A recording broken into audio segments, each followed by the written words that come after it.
Welcome to Cool Life Podcast, brought to you by therealthingdating.com.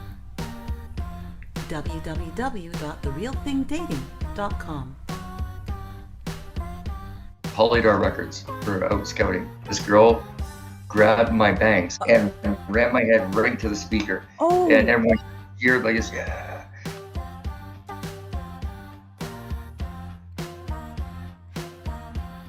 When we shot the scene in Good Will Hunting, I didn't know who most of these people were at the time. I mean, they weren't stars. It was Gus Van Sant that directed it.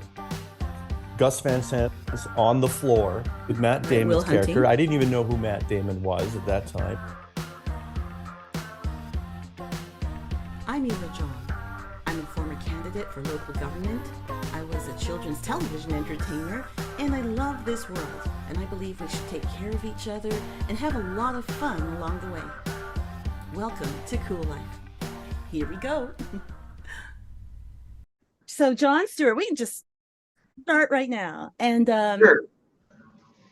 I just want to welcome you to Cool Life Podcast. And Thank you.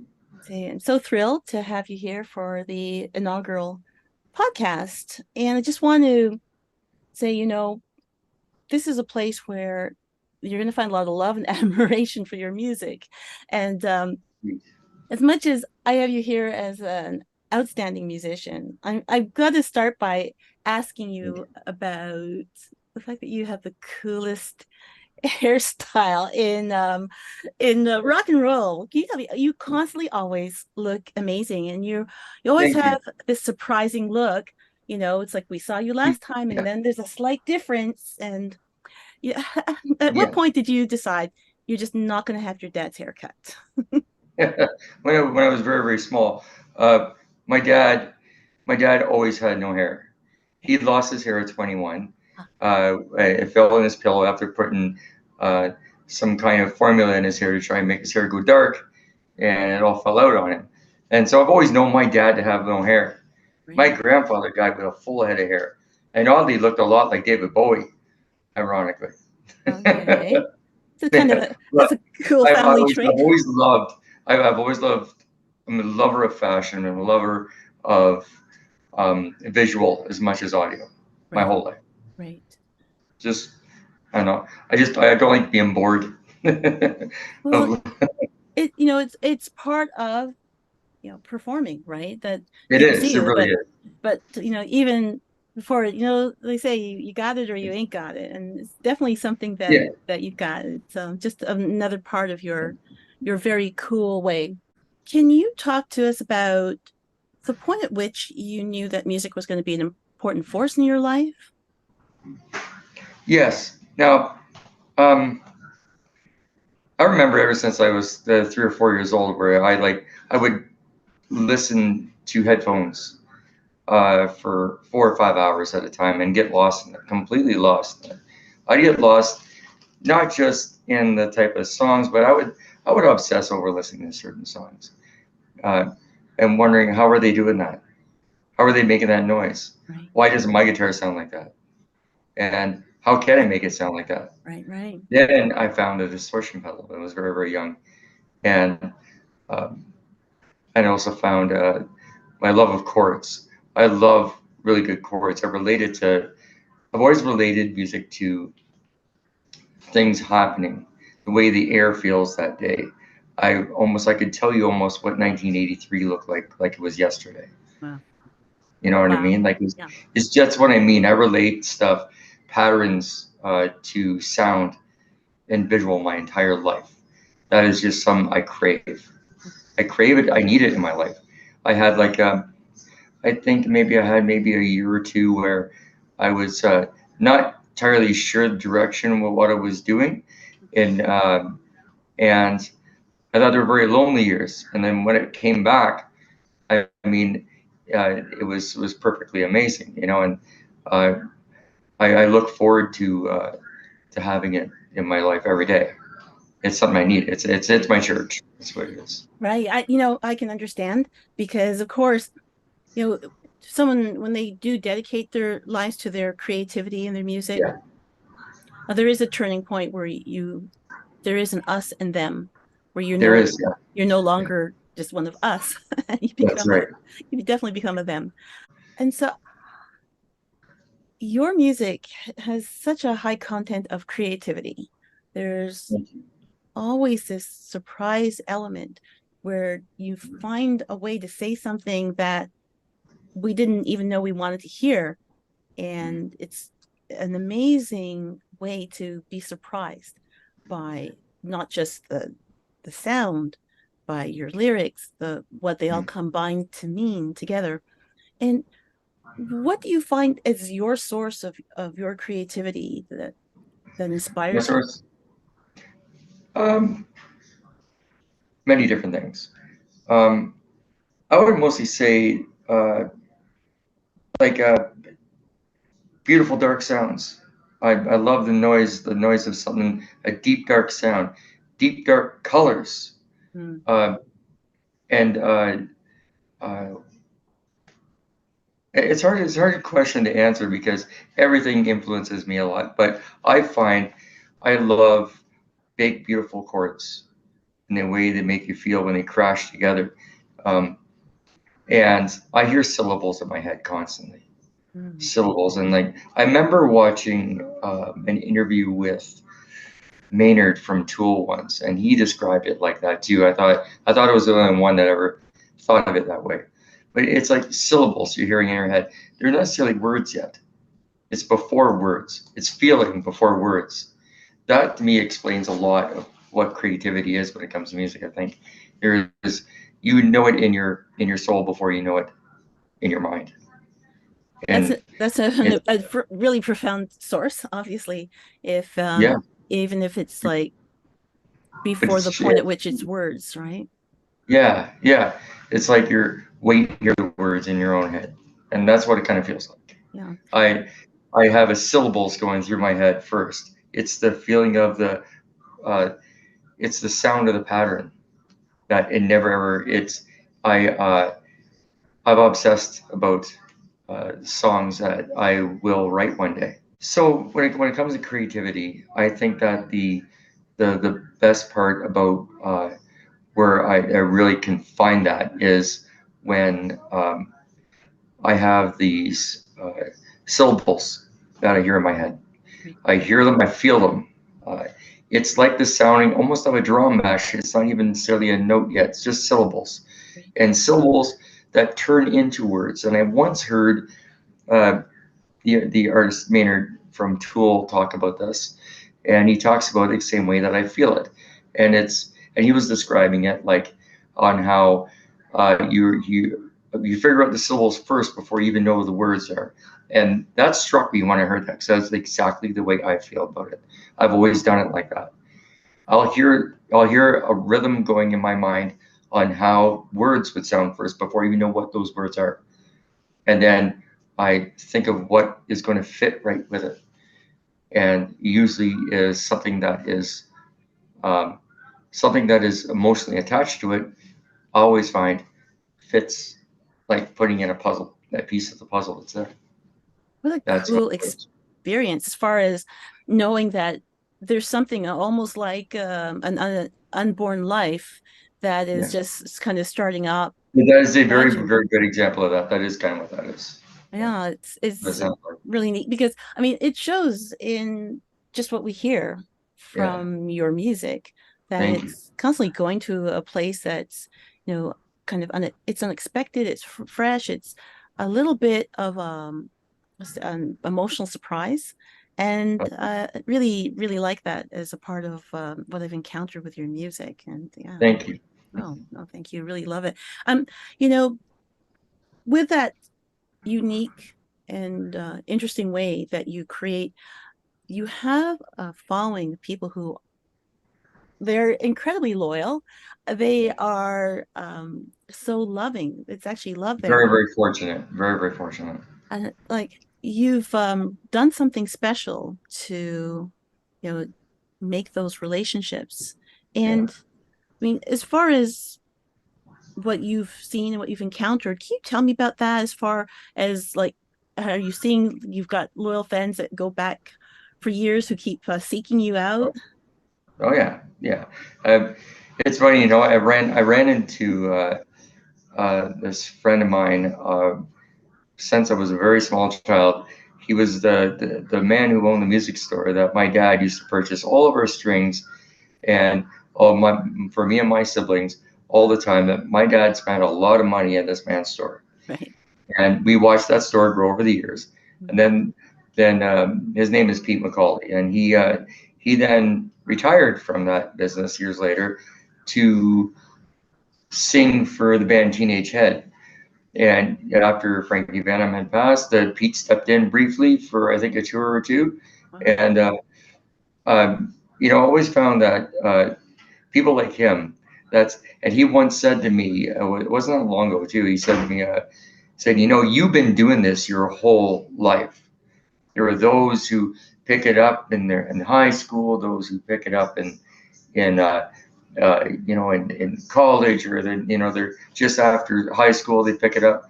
But he said to me, you actually have been literally doing this from the time that you were a baby. And it's true. Like I've never stopped this. I remember writing songs at 9, 10 years old. Um, some of those tunes I still hum to sometimes. Wow. They're memories of like certain times in my life that it's like I rarely forget things. Right. A bit of a photographic memory has helped me a lot because of that. I think when it comes to songwriting, because I would guarantee that I would say I would say close to thousands of songs. I would say that. Feel comfortable saying that. Wow. Yeah. So Years. that's amazing. So being that prolific, that constantly in touch with your creativity, then that's, Still have you know, to. people, it happens with musicians. I mean, sometimes real life crashes in, Yeah. and something goes up on the shelf for a while. And I won't say, I'm not trying to speak that into reality for anybody, but you'll see it No. where it's like it takes discipline to say, you know what, I am Yeah. going to just stay married to this creativity, married to my need to get something Sacrifice. else. Yeah. Lots of sacrifice. There is. You know, like that's one thing I remember. You know when the local paper would have come into your classroom when you were a child and asked you questions. What would you want to be when you grow up? Right, I have right. one of those newspaper clippings, you know, of me. I think it was about 7 or 8, and they said I want to be a paramedic, like on that TV show Emergency. And Mm. this was a TV show back in the 70s. I was a obviously very very small, but this was the 80s that this had happened, and the and what I was referring to is I love the excitement of that TV show, just the fire trucks and everything. And I remember saying that's something I really wanted. I remember thinking afterwards, why didn't I say a musician? 'Cause that's actually what I do. You know what I Right, mean? right, I remember right. saying that to myself and being feel like I cheated my own future. You know? Well, being a young person and having opportunity to speak to somebody who's working in journalism, I can see that that there's actually, I don't know what the name for it is. There's a psychological profile for young people that explains that there are times when they almost psychically pick up with what the adults want to hear or Yeah. want to see, and they will. Apparently, that's the reason Cherry Coke came into being, that that the test subjects were kids, and they brought Okay. them all the cherry cokes. The kids hated it, but they did not want to tell these adults they didn't like their Coke. And cherry Coke got put on the market. Millions of people hated it. And then they realized that the kids they had tested it on didn't even like drinking it, but they told the adults what made them happy. So, Oh, this still sounds delicious, cherry Coke. I remember epic failure for Epic Coca-Cola. failure, yes. What I'm hearing in your music, Yeah. it heads into a direction of like epic sounds, where there's definitely some exhausted conductor with a one bringing Yeah. all of this music together. Oh yeah, I But told Phil Spector years ago. I know he should have worked with me, but just well, he'd probably still be alive today and living a better life if he had, right? So Yeah. But you know, the there's a vast scale that comes with your music, and just you're constantly creating these auditory landscapes, and just an opportunity to just sit back and take in something that takes you way far outside of yourself, and Mm, that epic nature of your music. So it's, you know, amazing. However, say, you know, is that an exhausting, draining um, mhm. process? Like going from you know, you can give that unplugged sound, but your Yeah. music, so much of it just does not. It wouldn't be fair or appropriate to give it that unplugged sound. And the fact that Yeah. you head that far with your music, like what is actually that process that brings you from, you know, the three chord song, which is not what your songs are, No, to they're not. what you develop into? Well, it's funny you mentioned this. So, like, I love the sound of good, beautiful chords. Just like someone likes the idea of a beautiful picture. To me, beautiful sounding chords, it's an ear thing. It's like a quality ear thing I love. It's like a gives you the feel. So I call the feel chords like they're uh, diminished chords, especially. People who know me, how I write songs, musically, other musicians that I talk to a lot, they know me as the guy who really loves diminished chords. Mm. Uh, Mm. but also not just diminished chords. I take three chords. There's always something extra that I feel is always necessary, but it's not always the case. Mm. I have found a way. I thought, what about writing a song with just two chords or one chord? Mm. And there has been bands I've seen in throughout history who have been able to pull that off. Right. Um, I always find that I need more out of something. When I feel it, it's never ever deep enough, and I need to go dig deeper. Not necessarily if it's the chord structure may not even have anything to do with it. It may be that there is only three chords, but there is some interesting things about using just three chords. Placement on where the melody lies, you dance around like a triangle, and yet uh, where it lands different on every chord and gives you a different effect on every chord. There are certain songs in history that are like that. I find that kind of stuff. This is music nerd stuff talking here, Well, but you know, that I love that music nerd stuff. I think, you know, every single living creature is born with music in them, right? And you know, it's not so much someone has to teach them music from the first moment they yeah, cry out. And when you even watch a baby, the yeah, stillness that'll come over that baby when they realize that they're hearing music, and that it's something different from someone just speaking to them, and yeah, that they connect to it really like from a soul level. And so I yeah, think that, you know, the nerd talk at some level, I think everybody can connect to it, because even someone who has yes, departed really far from music, in their yeah, so-called, you know, everyday life, would yeah. still hear that and still experience it, right? Um, True, very true. Yeah, yeah. so you can nerd right on. I know. All Always right. do. Now, for the moment, we're going to take a little break to talk Oh, about some of our sponsors and supporters. And then before we do that, we are going to play a great John Stewart song, Until the Light Takes Us. oh, thank you. Here we go. Okay.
Those lonely days of lockdowns and isolation are gone for good. Go to www.therealthingdating.com.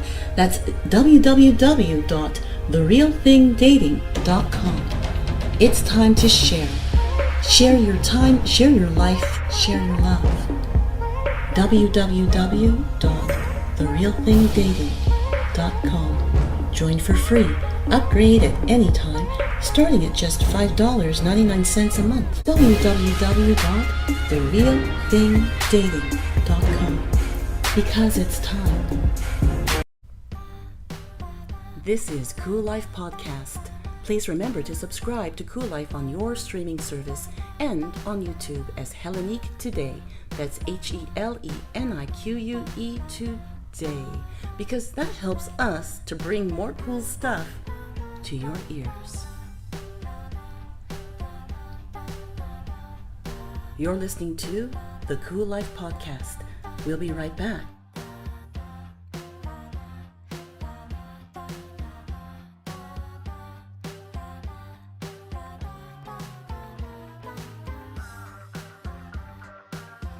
Bum, bum, ba-da-dum, down. We're back.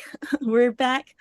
So we are back here at Cool Life Podcast with John Stewart. And totally great to hear just the vastness of this song, Until the Light Takes Us. And for this you are welcome. Thank you for that beautiful piece of music. It sounds to me as if we're like hearing the credits roll on an amazing music. It sounds it is a bit that, it almost brings like the wind straight into your face, and exactly.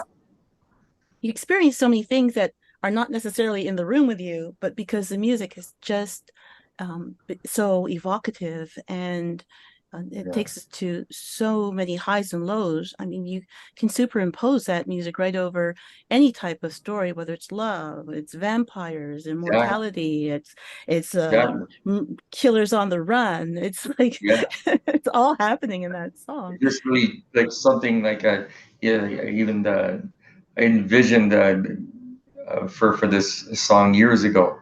I envisioned it's almost like a Viking group coming out of the water as they're charging up the hill.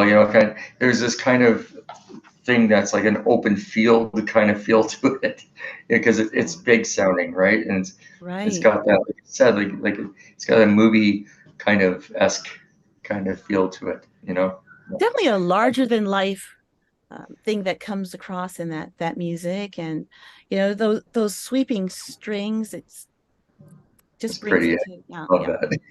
Thank you. It's just nice. Thank you. I don't know. I think it did really that, and I was very grateful for him.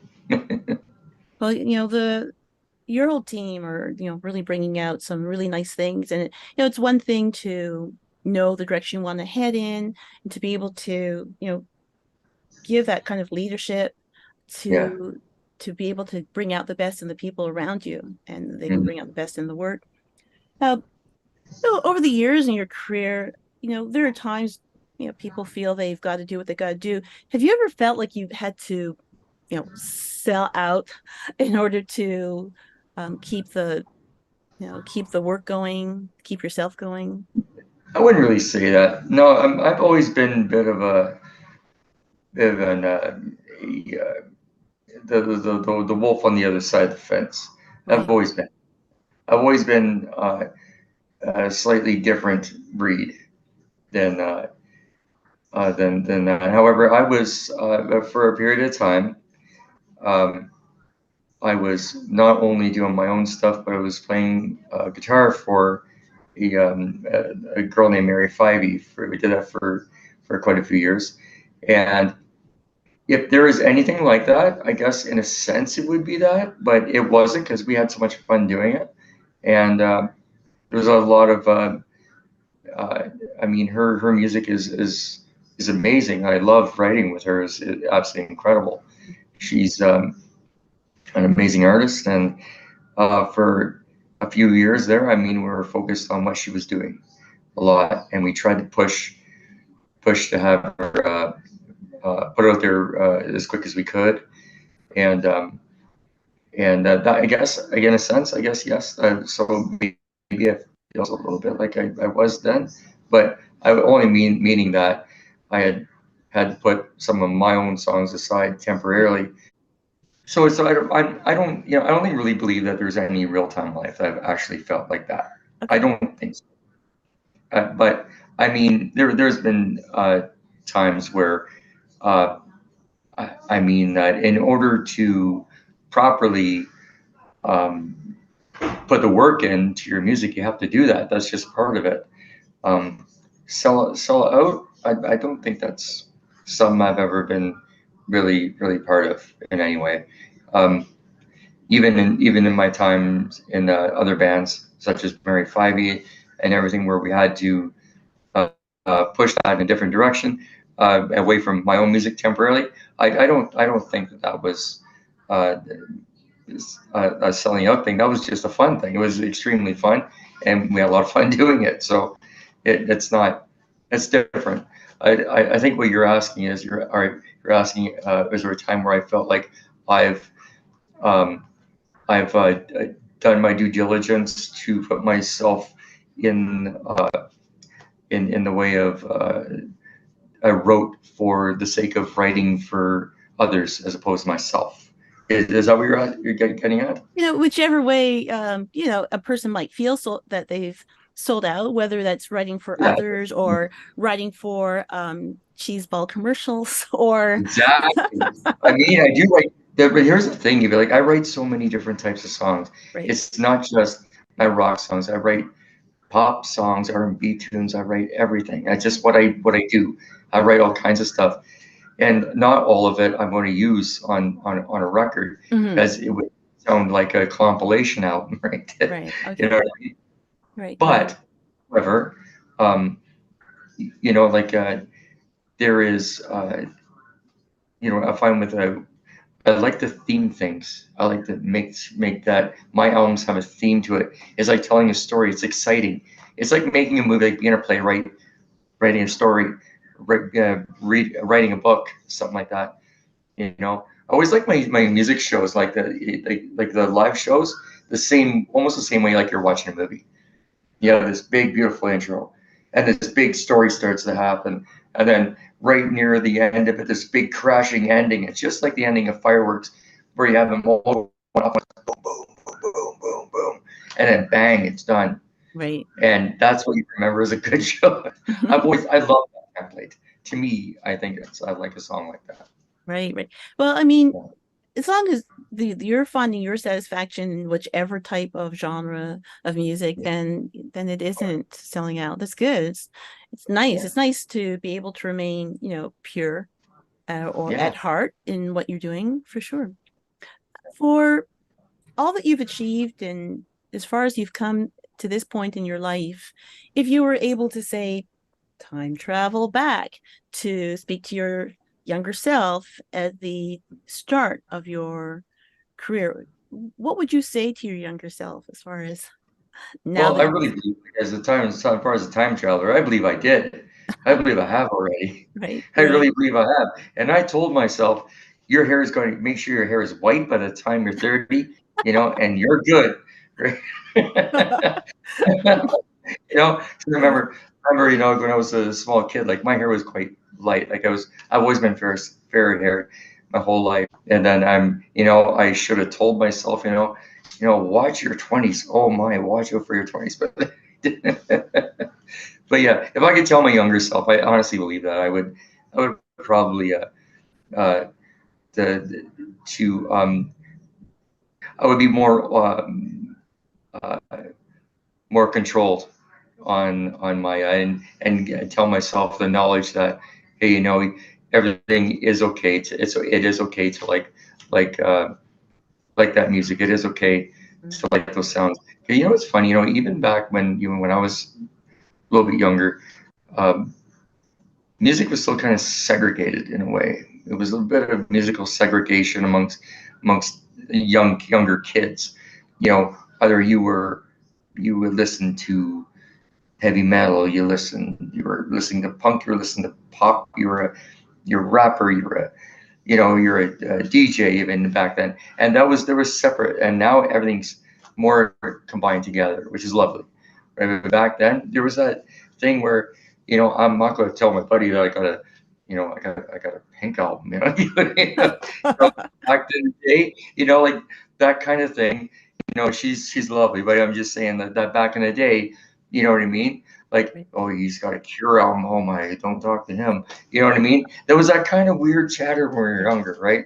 Right. And that Right. doesn't exist anymore. You know, Well, I'd like to think it does, and we and it's really good. not not to the same extent. I think here and there might be. I think it's nice to see things like walls coming down saying country music, which is Yeah, really exactly, nice. Yeah. exactly.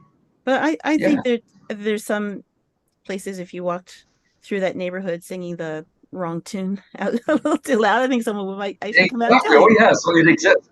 Oh, absolutely, it exists. I was just saying that the, I think the popular opinion, is that the right word for but I think it's changed over the Right. course of years. I think that has changed, Right, and right. that person, but yeah, no, like if I could tell my younger self, that would be one thing, is just don't worry too much about that. Right. Which is But just I beautiful. loved, I loved, I loved everything. That's the thing, like I would listen. I remember my dad had had a hi-fi with headphones, and I would listen to uh, this compilation album, and on that album wasn't even the Beatles. It was called the Silver Beatles. It was before there were the Beatles, Yeah, and I that's absolutely right. loved those. And that's what I knew was the Beatles when I was younger. And when afterwards I heard Yesterday and You're Here and I Love You, yeah, yeah, yeah, and that was something that came later. But I was obviously, uh, that had happened years ago, and I was just a young kid listening to it fresh for the first time, and I didn't know any better. You know, I find it fascinating finding out the history on things. Right, big love that way too. I love it. No, it's and it's amazing because that's the kind of music that you go to bed, listening to it. Some people say, well, don't listen to music when you fall asleep, it'll enter into your creativity, and it's like, yeah, I hope it does, I hope it because does. It does. fact of the matter is, for those who love or hate the Beatles, I was raised on the Beatles. I was raised by a couple of good hippies, and like my mom, sometimes people just think, oh, she was just such a beautiful lady, and it's like, Uh, yeah, and you spend enough time with her, she basically knows every word of every Beatles song ever written, that's and that's how they raised us. And it's like adorable. It's beautiful. the early forms of the Beatles, when they didn't even know who they were. It's like, wow, if that's what you were drinking in as a young guy, then Yeah. good, you had a good start in life. Yes. And so, John, can you share with me, what do you feel was, to this point anyway, high point in your career? I lost so many of those. I'm very fortunate to have so many of those. Um, High points. Most of these would involve shows that I got to play that I've never dreamed I'd get to play. Um, a lot of those just meeting other famous musicians. That's something I never thought I'd get to do. Uh, Meeting Sean Lennon was an incredible thing. That was a treat. Very strange to watch someone that uh, who was a Beatles kid, and to watch how he exists in the world of people crowding around him, and knowing that he can't ever escape it. Mm. That is something else. That was wild to watch it happen in real time. That was interesting. Um, um, High points, I think, headlining Pride Week in 2002. That was incredible. That was a lot of fun. We did that with Mary. That was amazing. That was absolutely awesome. That was so good. England, playing all over the UK. I was younger. Right, I was playing the Roundhouse at, I think it's where the Roundhouse was. I can't remember if it was called Roundhouse back then. It very well might have been. But anyways, I was playing in front of it was Polydor Records for out scouting, And so it was kind of like a showcase night. And so I'm singing. I had this band behind me, and we're singing. We're doing this kind of classic Britpop tune. And I got too close to the front of the stage with a microphone, and this girl grabbed my bangs. I had really long bangs at the time. She grabbed my hair and ran my head right to the speaker. Oh. And everyone cheered like this, yeah. And I went like this, yeah. And everyone loved it. And Polly Dare, lady, her name is Storm Large. That's her name. She's a singer from Australia. Also, she is also a scout for Polly Dare, which I found out later on. Right. Anyways, she came up to me that night and said, "So, how much do you pay? To pay that girl to do that to you?" So I'm thinking it was a bit like an accident. And I was like, no, that actually happened. And he said, "Oh no, you can tell me, it's okay." I said, "No, it actually," she didn't believe it. Was, no, that actually happened. Too good.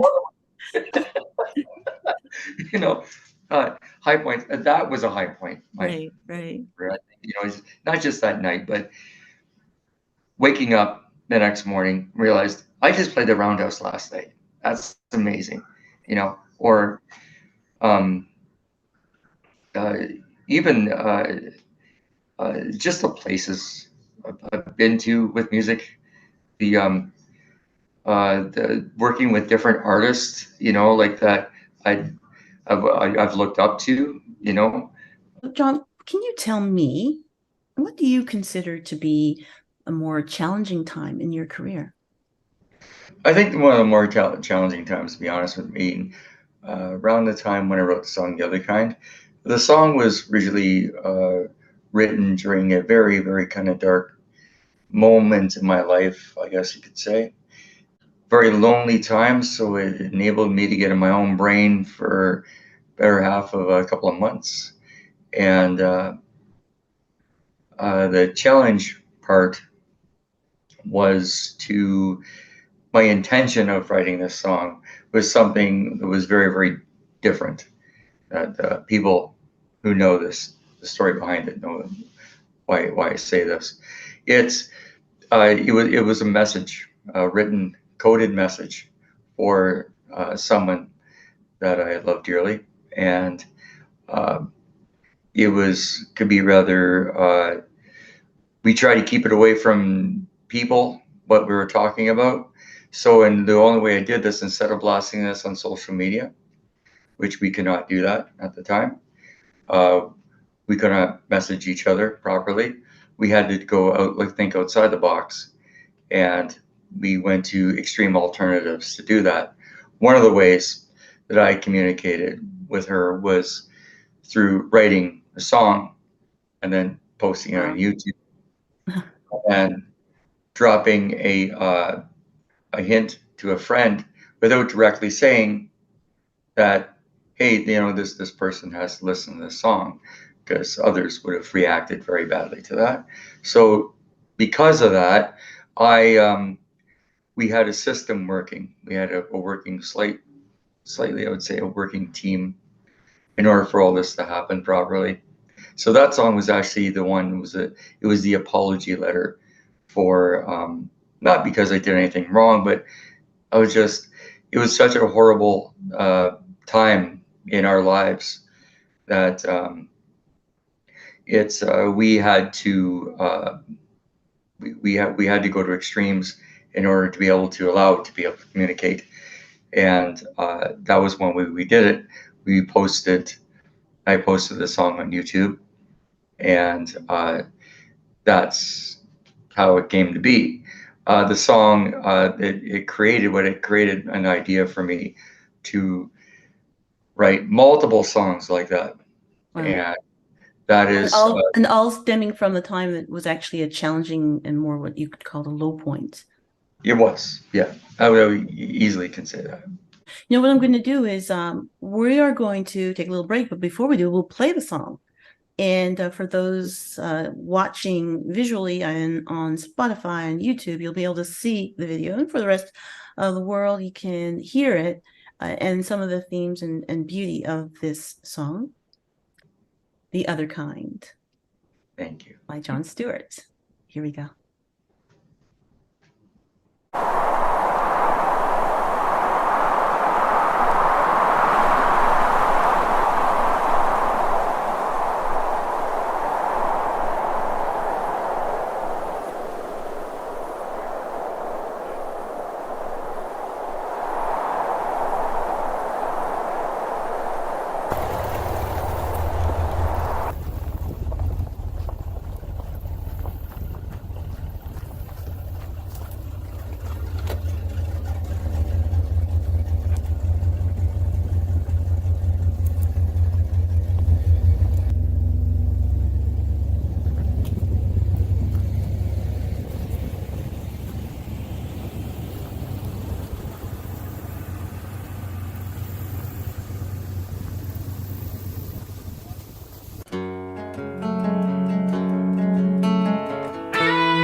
see again.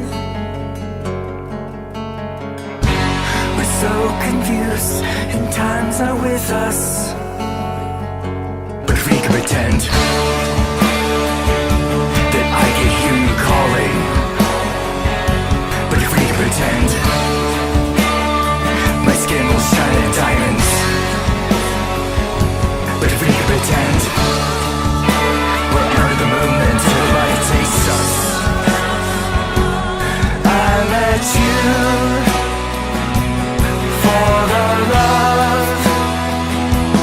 Teach me, angel, my devotions. You're the good, beautiful one. I'm the other kind.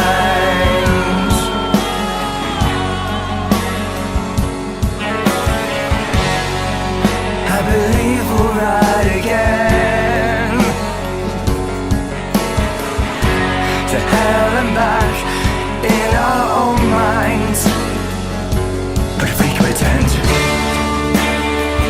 that the birds are not angels, but if we can pretend someone is watching from the sun, but if we can pretend I'll hold you until the light takes us. I met you for the love. Teach me, angel, I am fallen. You're the good, beautiful one. Teach me, angel, I am broken. You're the good, beautiful one.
Those lonely days of lockdowns and isolation are gone for good.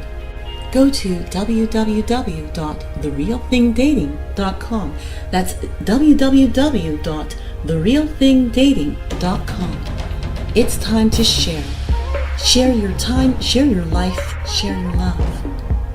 www.therealthingdating.com. Join for free. Upgrade at any time, starting at just $5.99 a month. www.therealthingdating.com.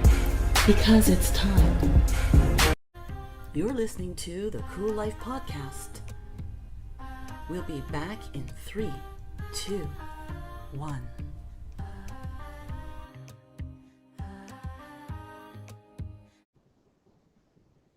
And we are back at Cool Life Podcast.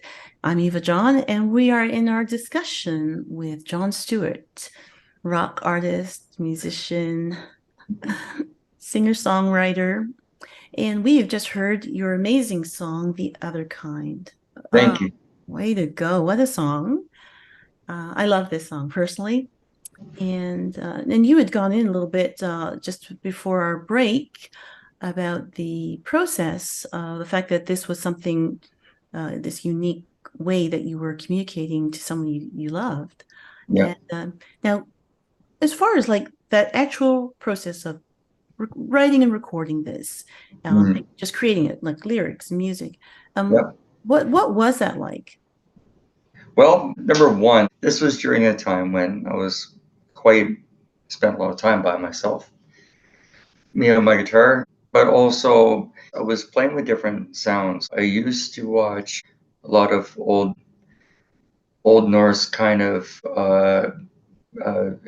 videos and documentaries.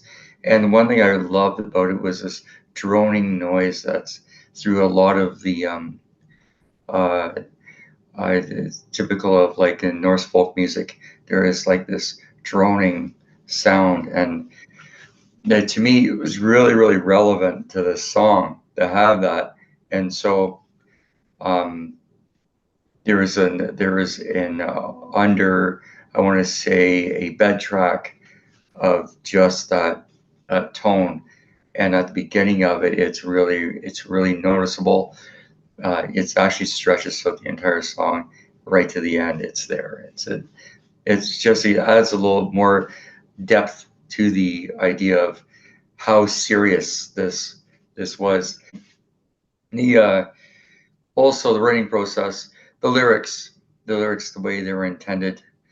If you listen to the lyrics and hear the lyrics on this, there is you can hear the fact that it is a letter to someone.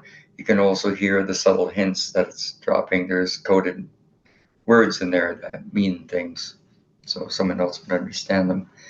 A lot of people I've talked to about this before, they pick up on the subtle hints of what this means. I try to say things without directly saying them. Right. They call that's not a politician's way, but it is a way of doing it. It's an art of doing it. But and I think that's what's important, because it's art, not being direct, not necessarily laying out everything word for word. Oh, it's not at all. No, definitely not. I mean, that's kind of the point of it, like I've never written songs like that where it's just completely straight to the point. It's boring if you just do that, right.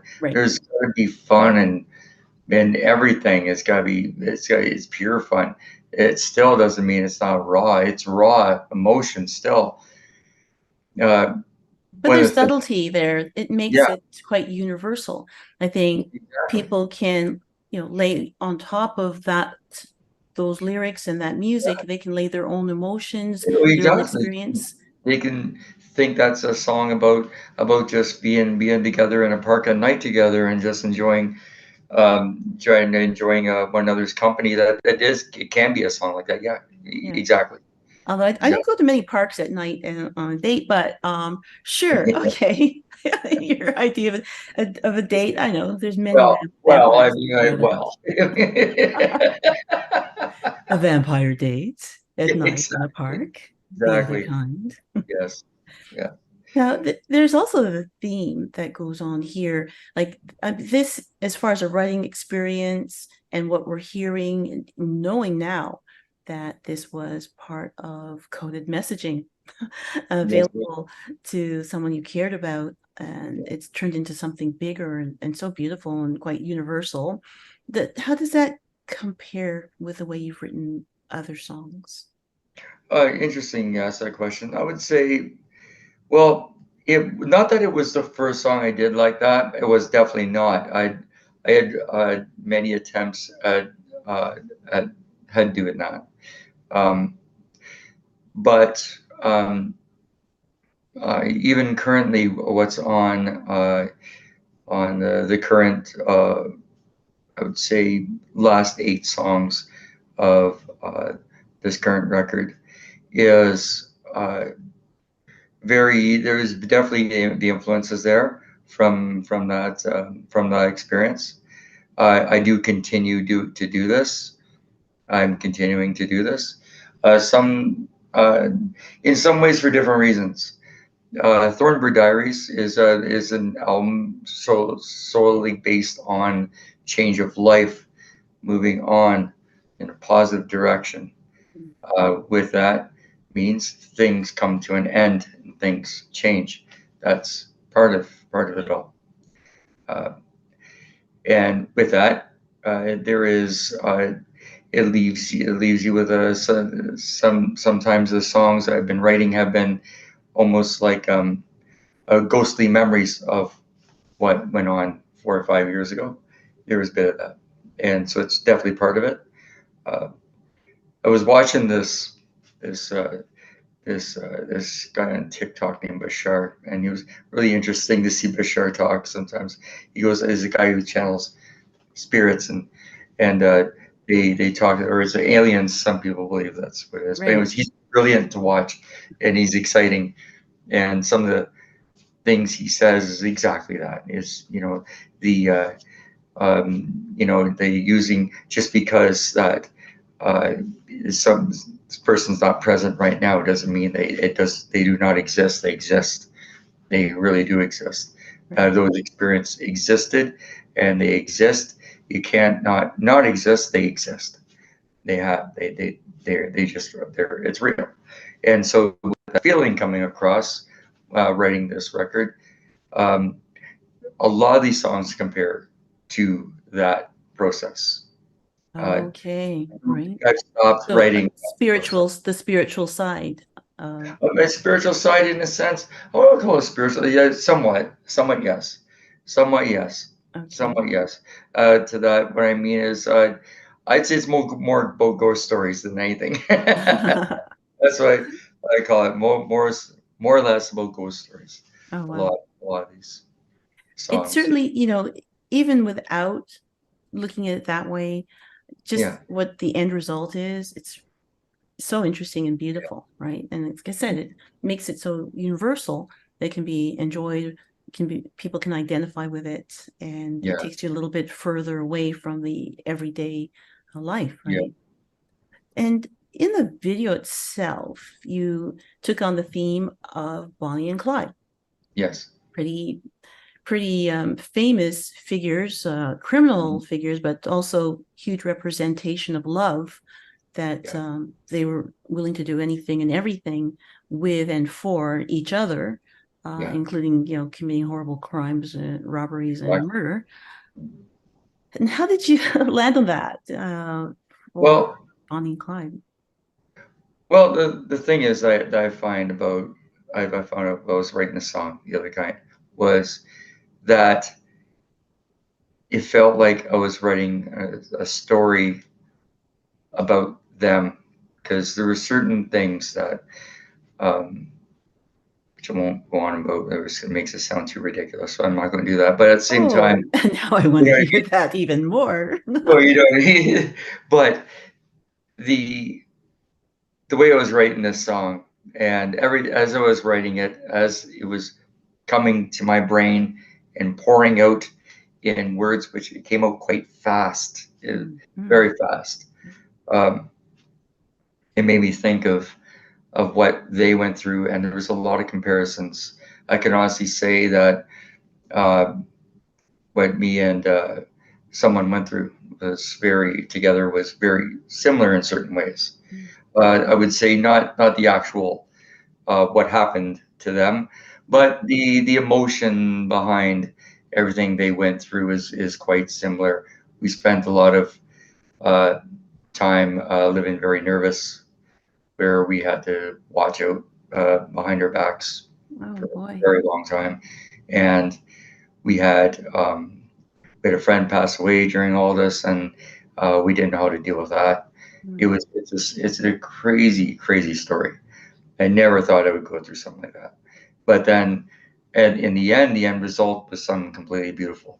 And Definitely. this song, just kind of like it just, and then after this that the Highwaymen came out, and I remember watching the Highwaymen. I just went, it's just so relatable. It's just like, it just right down to like the poem that Bonnie Parker uh, wrote and sent to a radio station days before that.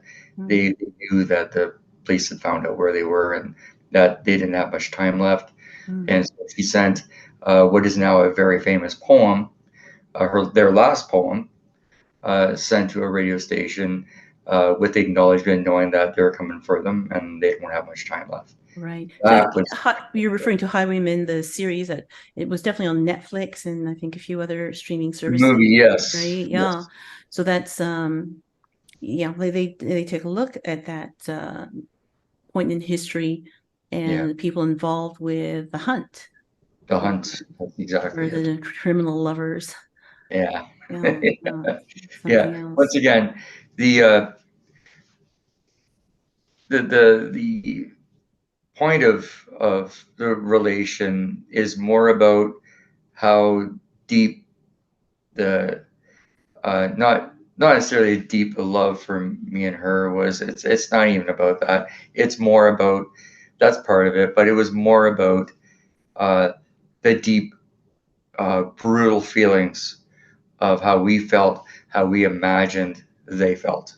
Right. It just, there was so much relation there. It's uh, there's a lot. There's a line in the song, um, if like I'm saying, if we can pretend, and it's me just saying to her, I wish things were different. I wish that we can take this away. I wish we could change this, but we can't. We have to face it. Well, Yeah. and I think that it becomes something universal because anybody in love, anybody feeling that their love doesn't necessarily have the support of the wider world, if there's any type of even the hint of persecution, obviously not the same as being on the run from the law, but the sense where, Yes. Just being open about the fact that you are a couple and this is how you are may be not supported. And I think that's even why at the time Bonnie and Clyde had quite a split down in the United States of people who loved them because they were getting even with the banks at a time when there was an economic depression that had ruined families and lives. And at the same time, people knew that they were being carried by a force of love. They did have a subtle, quiet support. And I think there is still that universal idea of having love on the run. Exactly. It's, Exactly. Yes. something It's beautiful. yeah. Now, with the theme that we had, I mean, there's a kind of a handshake, a kind of a nod to, from the other kind within your lyrics, you bring up the line until the light takes us. Yes, you And notice that. Yeah. Thank you and for noticing that. and you kind of bring a new life to that line, which is Yeah, beautiful, right? Because it's also the title and theme of another song that's you right. played That was earlier. completely intentional. Uh, it was intentional because I wanted to find a way to link not only those two songs together, but because it was written in the same time. It Okay. was, it's the same emotion, and we had always had this um, this idea that we're getting out of this. We're getting out of this. Right. We're going to get the other side of this. We just have to wait. And, and it's just the way it was. But writing Until the Light Takes Us was at that moment where we felt like we were almost like at church, and this is our church though. Right. And we have to think outside the box in order to be able to harness we need spiritual forces now because everything else around us is not working. Mm-hmm. It was a dangerous time. It was for both of us in a weird way. Right. It was, right? And I mean, it was I think every life experience is just part of making you stronger. That's, Right. Well, I mean, yeah, certainly, especially if it's like you're basically almost fighting for your love, I can see that would yeah, easily fit with that theme that you chose. Many you can choose, but choosing Bonnie and Clyde as one, I can understand that fit, especially if you say it felt like a dangerous time. I know that not from my own research, but just from conversations with you, yeah. saying that there was that parallel of secret messages between people who were supporting Bonnie and Clyde while they were on the run. And how did that work as far as how they sent secret messages? It was interesting. So what they used to do, these little Coke bottles, and they're tiny little Coke balls. They would write on a letter, stuff in a bottle, message in a bottle. Right. And they'd have a runner, someone run for them and hand it to someone who needs to hear it.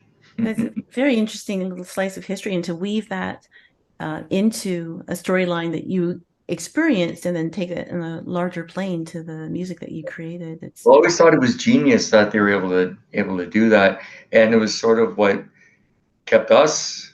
It kept us, together in a sense, Right. And Until the Light Takes Us came from, if you want to know the truth, it was interesting. It came from what I used to do. We used to look outside at the stars at night and think, where are you? Where are you? Are you seeing the same stars I am? Are you seeing it from the same angle? And that's where that kind of came from. And so I imagined that, there's, an angel can overlook you, seeing if they can see you while they can see me, because we're not that far away. Right. We're only in the next town. I mean, Until the Light Takes Us is incredible song. The Thank other you. kind, I mean, having a man just screaming out full, I love you. I'm sorry. Please, more, please. You got it. He just like send that out as messages to gentlemen who need to say that to a few of us. Yeah. Because it's just incredible. I think it obviously is a poignant moment within the song, and the way you express it and how you found that place, it's beautiful. It really is. Now, I mean, as a professional, it's one thing, art gets mixed with business, right? And It does. Yeah. I mean, sometimes you get the perfect formula.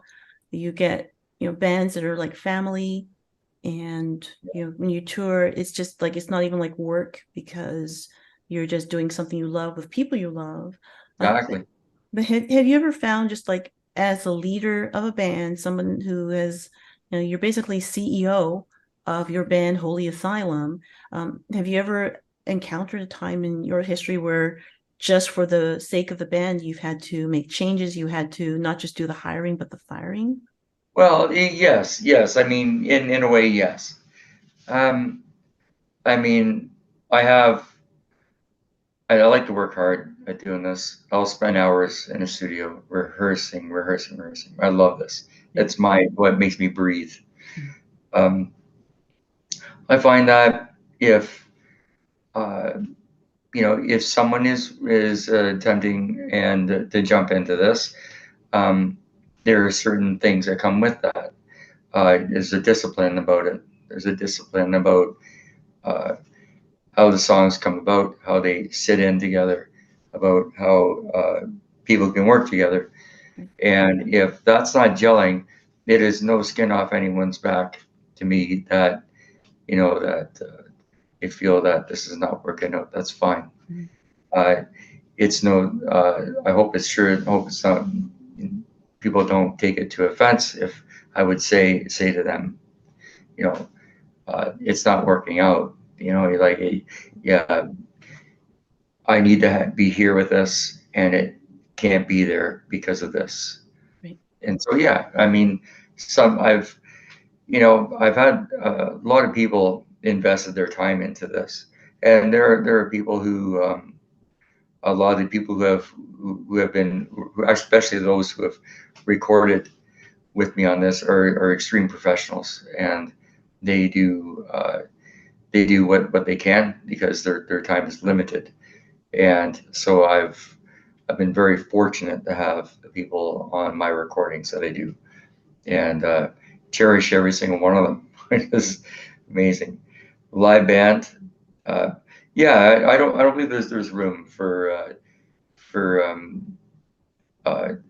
too much room for trying to teach someone how to be. I don't think that's necessary. I need someone who can do this. Right. So yeah, I mean, that's part of the family. I had a conversation with someone not that long ago, another fellow musician, and you wouldn't let your tribe down. You wouldn't let your team down. Yes, when you want to put 100% in. You know, 100%. If everyone puts 100% in, you get 100% result. You just do. Well, the love of the work really shows in the end result from you and your band as a whole, and your team, your whole tribe. It's amazing.